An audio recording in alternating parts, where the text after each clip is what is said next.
تنزيل الكتاب من الله العزيز الحكيم. إنا أنزلنا إليك الكتاب بالحق فاعبد الله مخلصا له الدين، ألا لله الدين الخالص، والذين اتخذوا من دونه أولياء ما نعبدهم إلا ليقربونا إلى الله زلفى إن الله يحكم بينهم فيما هم فيه يختلفون. إن الله لا يهدي من هو كاذب كفار. لو أراد الله أن يتخذ ولدا لاصطفى مما يخلق ما يشاء، سبحانه، هو الله الواحد القهار. خلق السماوات والأرض بالحق يكور الليل على النهار ويكور النهار على الليل، وسخر الشمس والقمر كل يجري لأجل مسمى،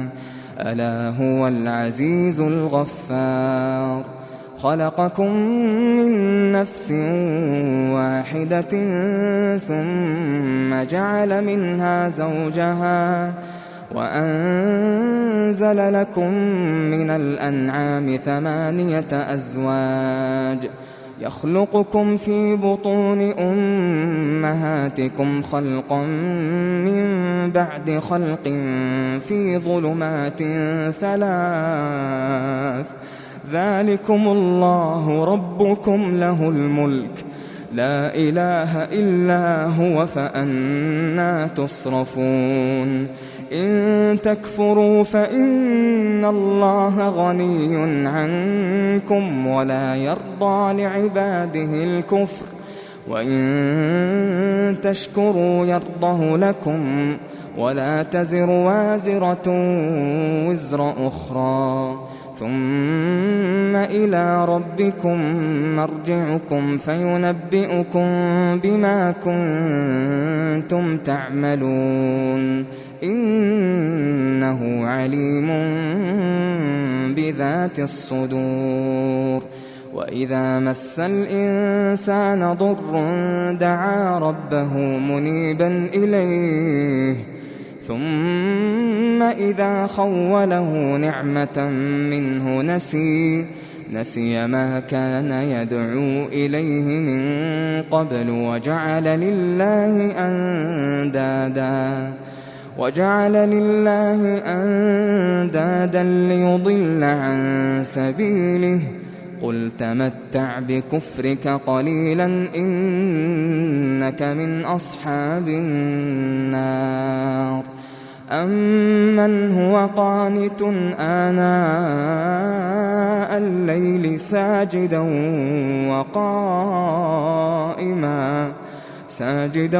وقائما يحذر الآخرة ويرجو رحمة ربه. قل هل يستوي الذين يعلمون والذين لا يعلمون؟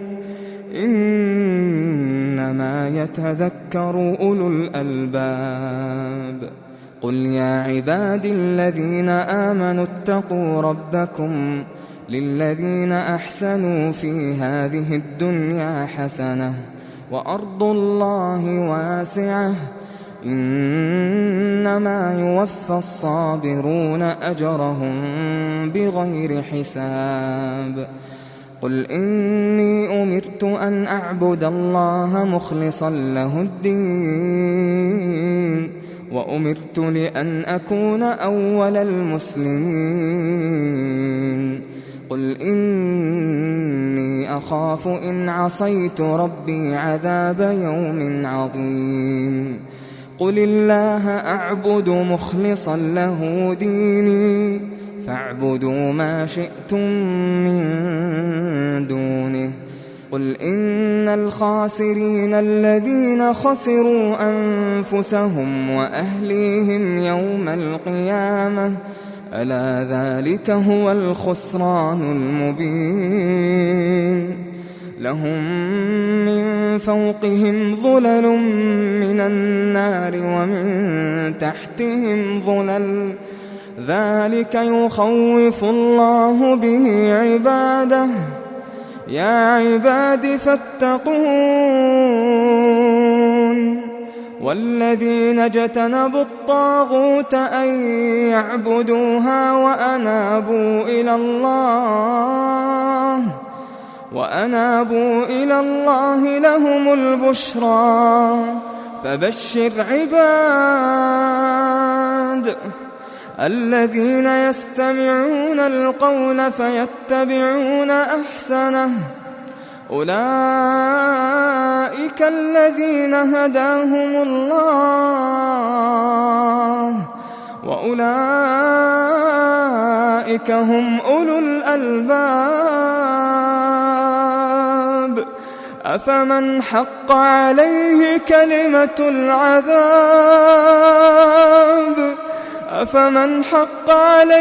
كلمة العذاب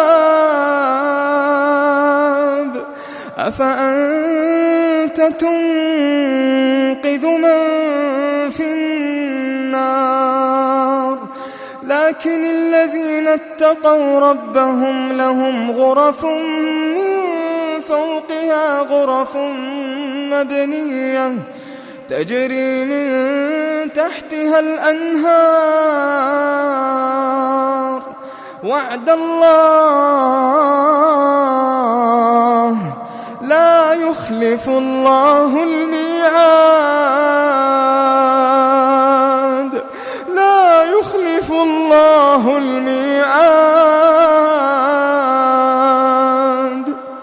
ألم تر أن الله أنزل من السماء ماء فسلكه ينابيع في الأرض ثم يخرج به زرعا مختلفا ألوانه ثم يهيج فتراه مصفرا ثم يجعله حطاما إن في ذلك لذكرى لأولي الألباب أفمن شرح الله صدره للإسلام فهو على نور من ربه فويل للقاسية قلوبهم من ذكر الله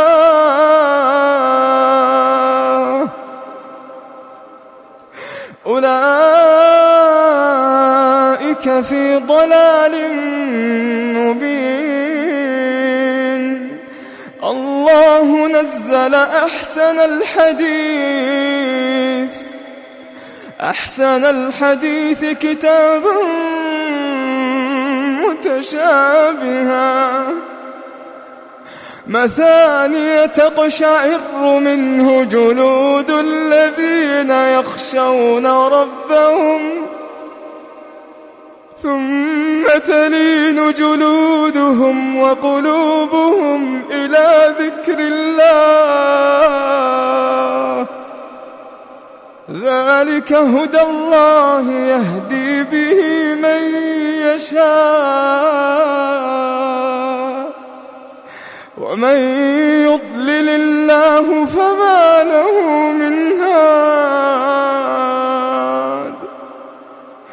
أفمن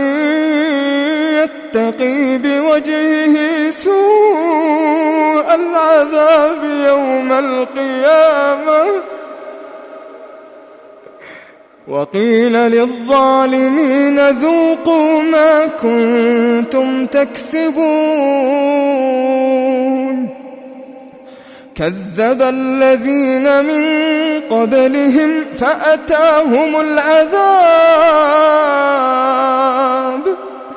فأتاهم العذاب من حيث لا يشعرون فأذاقهم الله الخزي في الحياة الدنيا ولعذاب الآخرة أكبر لو كانوا يعلمون ولقد ضربنا للناس في هذا القرآن من كل مثل لعلهم يتذكرون قرآنا عربيا غير ذي عوج لعلهم يتقون ضرب الله مثلا رجلا فيه شركاء متشاكسون ورجلا سلما لرجل هل يستويان مثلا الحمد لله بل أكثرهم لا يعلمون إنك ميت وإنهم ميتون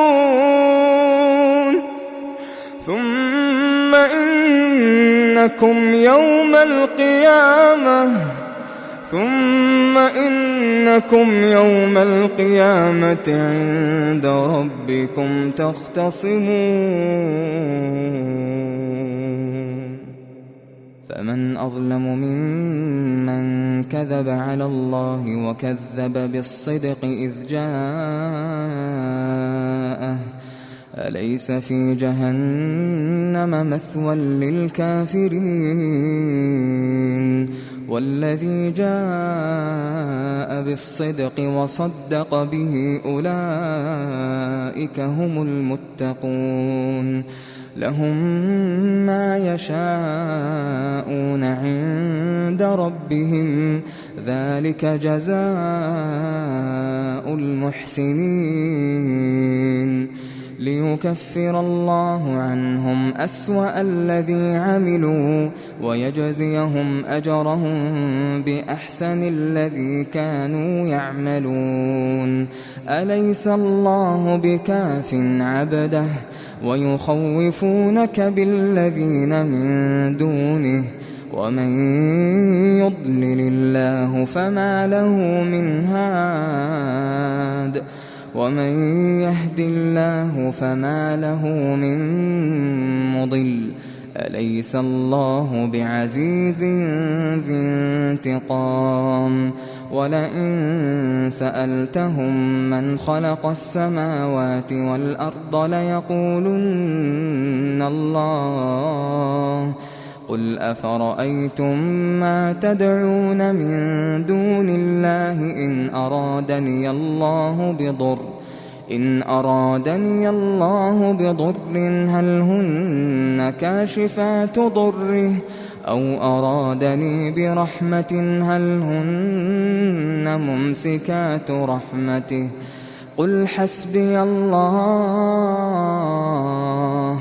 قل حسبي الله عليه يتوكل المتوكلون قل يا قوم اعملوا على مكانتكم إني عامل فسوف تعلمون من يأتيه عذاب يخزيه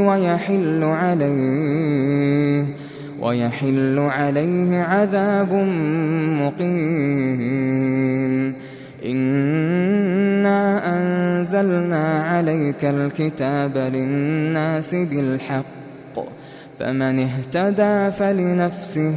ومن ضل فإنما يضل عليها وما أنت عليهم بوكيل الله يتوفى الأنفس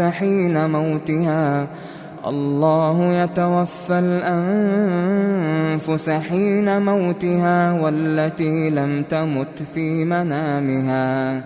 فيمسك التي قضى عليها الموت ويرسل الأخرى إلى أجل مسمى إن في ذلك لآيات لقوم يتفكرون الله يتوفى الأنفس حين موتها والتي لم تمت في منامها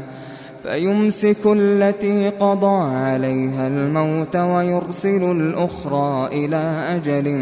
مسمى إن في ذلك لآيات لقوم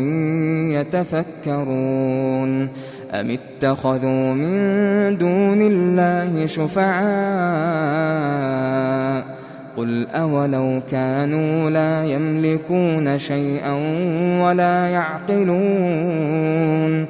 قل لله الشفاعة جميعا له ملك السماوات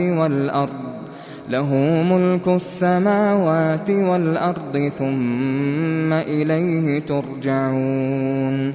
وإذا ذكر الله وحده اشمأزت قلوب الذين لا يؤمنون بالآخرة وإذا ذكر الذين من دونه إذا هم يستبشرون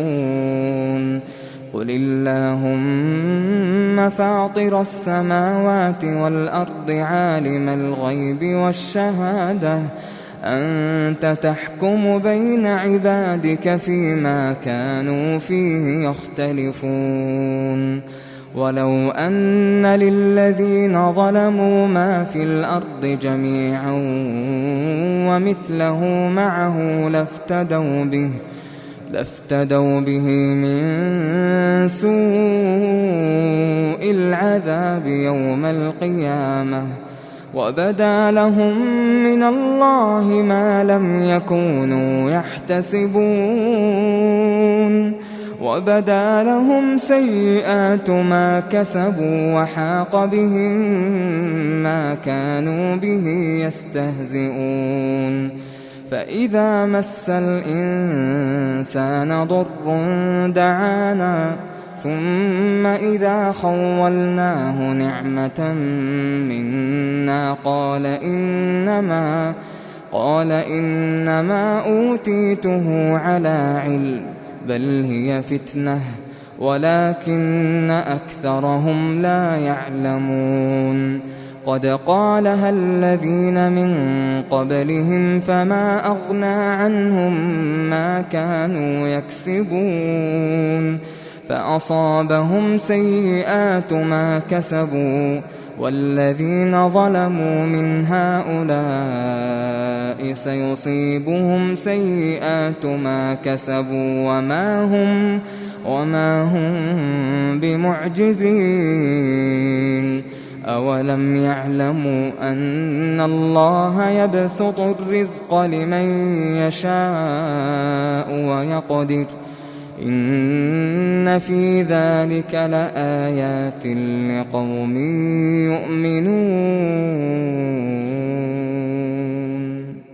قل يا عبادي الذين أسرفوا على أنفسهم لا تقنطوا من رحمة الله إن الله يغفر الذنوب جميعا إنه هو الغفور الرحيم وأنيبوا إلى ربكم وأسلموا له من قبل أن يأتيكم العذاب ثم لا تنصرون واتبعوا أحسن ما أنزل إليكم من ربكم من قبل أن يأتيكم العذاب بغتة وأنتم لا تشعرون أن تقول نفس يا حسرة على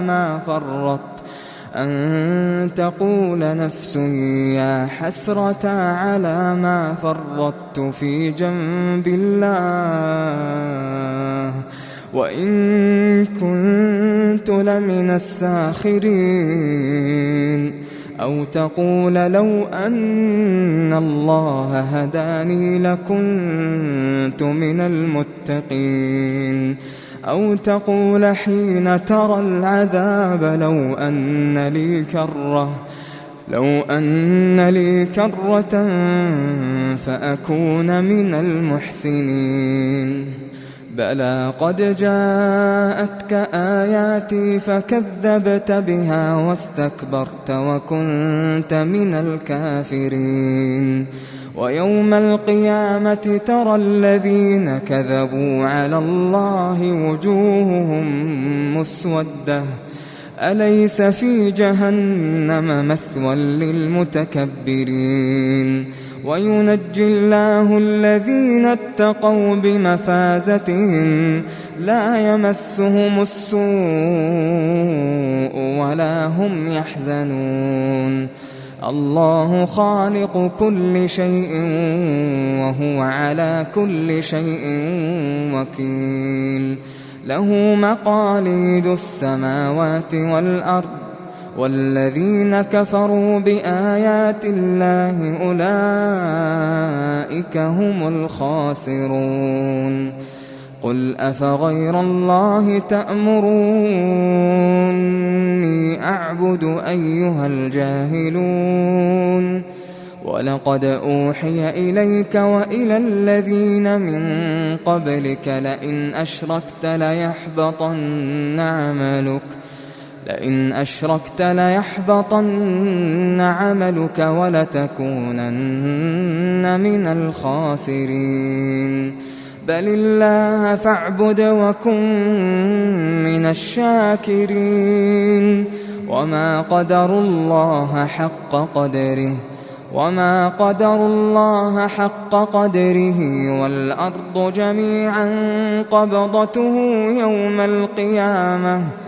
والأرض جميعا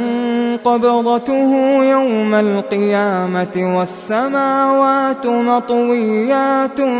بيمينه سبحانه وتعالى عما يشركون ونفخ في الصور فصعق من في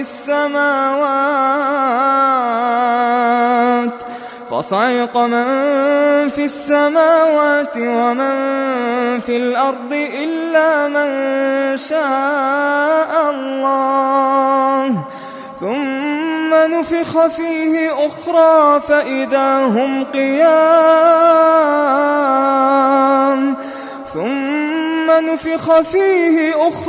فإذا هم قيام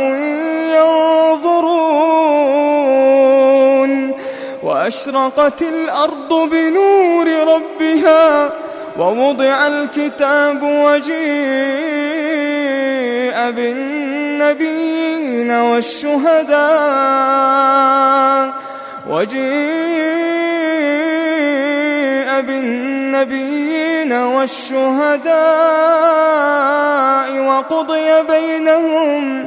وقضي بينهم بالحق وهم لا يظلمون ووفيت كل نفس ما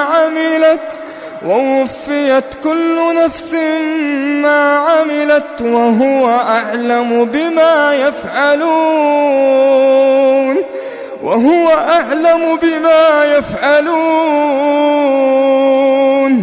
وسيق الذين كفروا إلى جهنم زمرا حتى إذا جاءوها فتحت أبوابها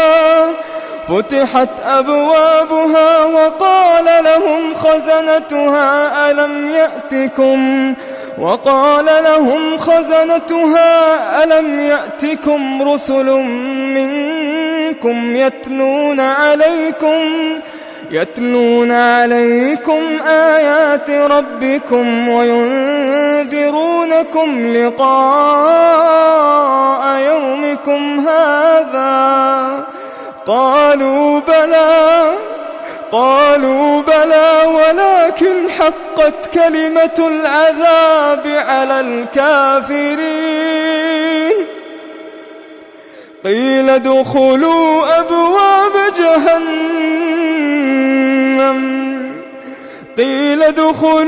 أبواب جهنم خالدين فيها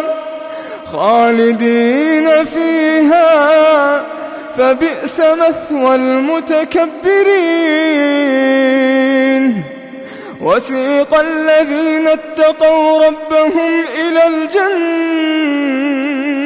زمرا حتى إذا جاءوها وفتحت أبوابها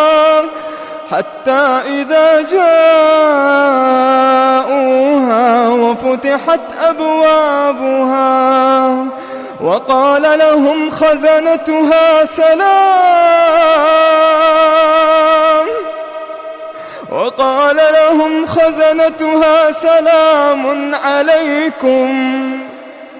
طبتم فادخلوها خالدين سلام عليكم طبتم فادخلوها خالدين وقالوا الحمد لله الذي صدقنا وعده وأورثنا الأرض نتبوأ من الجنة حيث نشاء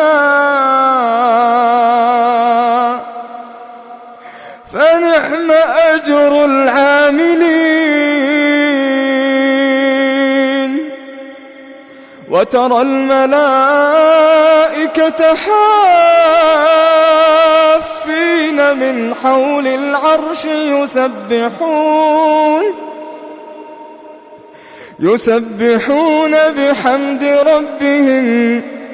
وقضي بينهم بالحق وقيل الحمد لله رب العالمين.